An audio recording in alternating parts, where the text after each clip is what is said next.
안녕하세요, 여러분. 감정원이에요. 여러분, 혹시 메타인지라는 말 들어보신 적 있으신가요? 오늘 감정머니에서는 메타인지에 대해 깊이 있게 이야기해 보려고 해요. 일단, 메타인지라는 게 뭔지 개념부터 짚고 시작하는 게 중요할 것 같아요. 간단히 설명하자면, 메타인지는 내가 뭘 알고 있고 뭘 모르는지 아는 능력이에요. 내 머릿속에 또 다른 내가 앉아서 관찰하면서, 지금 너 제대로 생각하고 있니?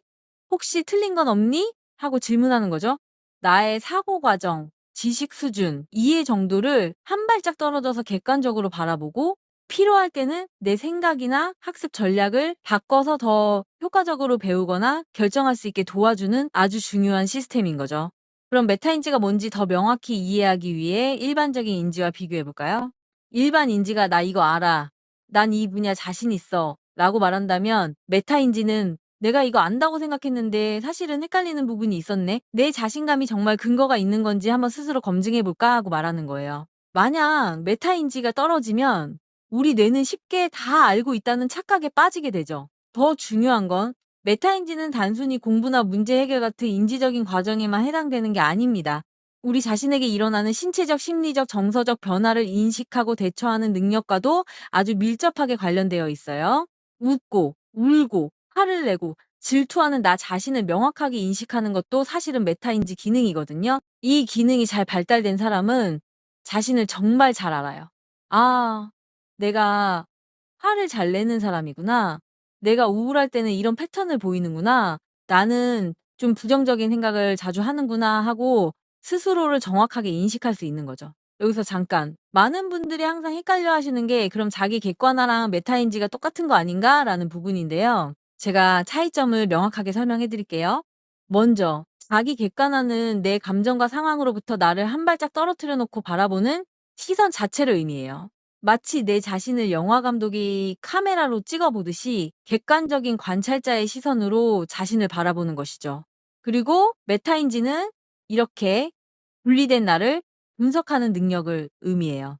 쉽게 말하면 자기 객관화가 거울을 통해 나를 보는 것이라면 메타인지는 거울에 비친 나를 분석하고 이해하는 것이라고 할 수 있어요. 서로 뗄 수 없는 환상의 짝꿍인 거죠. 좀 더 구체적인 예로 볼까요? 나 화났어. 여기서 자기 객관화는 내가 지금 화났구나 하고 감정을 인식하는 거예요. 그런데 메타인지는 내가 화난 건 사실 어떤 실망감에서 시작된 것이었지 하고 그 화의 근본 원인을 분석하는 능력이에요. 내가 집착했어. 여기서 자기 객관화는 내가 집착하고 있구나를 인식하는 거고 메타인지는 사실 그 집착 밑바닥에는 내가 버림받을지도 모른다는 두려움이 있었어 하고 집착의 심리적 뿌리를 파헤치는 거죠. 이렇게 자신을 객관적으로 관찰한 뒤에 내가 뭘 느끼는지 그 원인이 무엇인지를 정확히 아는 것이 바로 메타인지라고 할 수 있어요. 하나는 관찰의 시선이고 다른 하나는 분석의 능력이죠. 이제 완벽히 이해되셨죠? 그렇다면 메타인지 능력이 뛰어난 사람들은 실제 삶에서 어떤 차이를 보일까요? 메타인지가 뛰어난 사람들은 자신의 단점이나 부족한 부분에 대한 지적을 받았을 때 그걸 방어적이지 않게 솔직히 인정하고 개선하려 노력해요. 매사에 자신을 되돌아보고 조심스럽게 접근하죠. 반면에 메타인지 기능이 떨어지는 사람은 어떨까요? 자기 반성이란 찾아보기 어렵고 그저 자기가 세상에서 제일 잘난 줄 알아요. 다른 사람의 조언이나 비판을 받아들이지 못하고 자신의 생각이나 감정에 완전히 휩쓸려 버리죠. 이런 차이는 우리의 인간관계, 직장 성과, 심지어 인생의 성공까지 결정적으로 영향을 미쳐요. 자기 자신을 객관적으로 바라볼 줄 알고 자신의 사고 과정을 이해할 줄 아는 사람이 훨씬 더 지혜롭게 문제를 해결하고 관계를 유지할 수 있거든요. 자, 일상에서 자주 볼 수 있는 상황으로 예를 들어 볼게요. 메타인지가 부족한 대표적인 인물하면 누가 떠오르시나요? 저는 정치인들이 떠올라요. 자, 선거철이 다가왔다고 상상해 보세요. 어떤 정치인 후보가 유세 현장에 나갔어요. 지지자 50여 명이 열광적으로 환호했죠. 유세를 마치고 사무실에 돌아온 후보님은 이렇게 말합니다. 야, 오늘 현장 반응 장난 아니었어. 이번엔 진짜 내가 국회의원 될 것 같아. 확신이 선다. 사실은 동원된 인원이 반이고 나머지는 그냥 지나가던 구경꾼이었는데 후보님은 유세 다녀오고 어깨에 뽕이 한 바가지 들어가 있어요. 이게 바로 무엇일까요?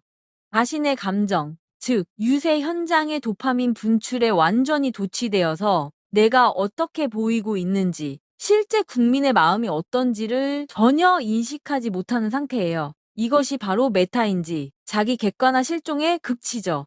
이 사람에게는 자기 객관화의 시선이 없고 따라서 메타인지의 분석 기능도 작동하지 않는 겁니다.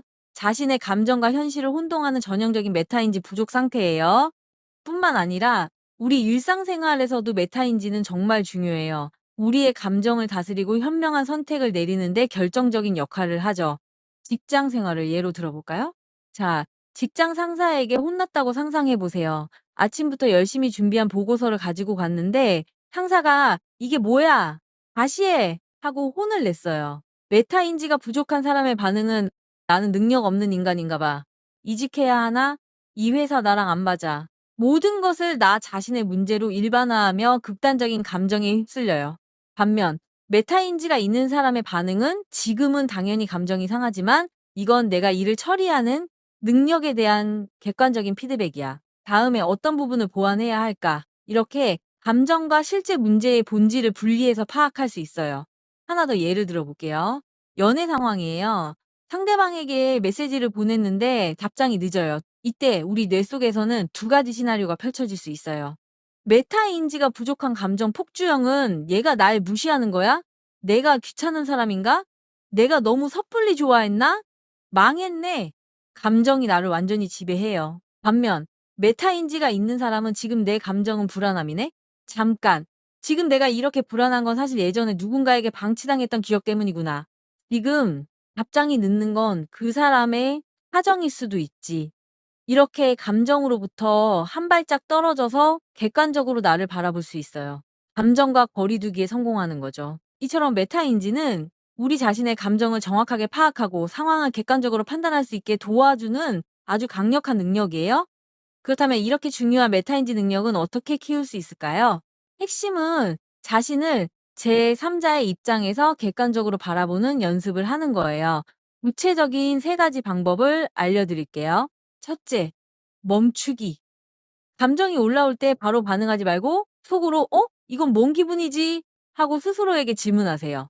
감정이 올라오는 순간을 인식하는 것만으로도 이미 메타인지의 시작이에요. 감정의 파도를 타기 전에 잠시 멈춰서 관찰하는 습관이 중요해요. 둘째, 구체적으로 말로 표현하기.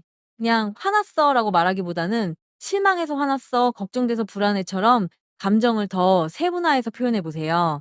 이것이 감정에 대해 자신이 주도권을 갖는 순간이에요. 감정을 구체적으로 표현할수록 내 감정을 더 잘 이해하게 되거든요. 셋째, 감정 메모하기. 하루 단위로 오늘 어떤 감정을 느꼈는지 짧게 메모해 보세요. 화가 났을 때, 슬펐을 때, 기뻤을 때를 간단히 기록하는 거예요. 이것이 바로 내면에 CCTV를 설치하는 것과 같아요. 나중에 그 기록을 보면 내 감정의 패턴을 발견할 수 있게 돼요. 감정 기록은 감정 이해의 첫걸음입니다. 사실 메타인지의 중요성은 동양과 서양을 막론하고 오래전부터 지혜로운 사람들이 강조해 온 것이에요. 동양의 지혜로운 성현이신 공자께서는 제자들에게 이렇게 말씀하셨죠. 아는 것을 안다고 하고 모르는 것을 모른다고 하는 것, 그것이 바로 아는 것이다. 서양의 현자 소크라테스 역시 이렇게 압축해서 설명했습니다. 나는 내가 똑똑하다는 것을 안다. 왜냐하면 나는 내가 무지하다는 것을 알기 때문이다. 메타인지의 본질을 꿰뚫고 있죠? 이러한 통찰은 수천 년이 지난 지금도 우리에게 큰 울림을 줍니다. 내가 무엇을 알고 무엇을 모르는지 아는 것, 그리고 내가 무엇을 느끼고 왜 느끼는지 아는 것이야말로 진정한 지혜의 시작이라는 생각이 드네요.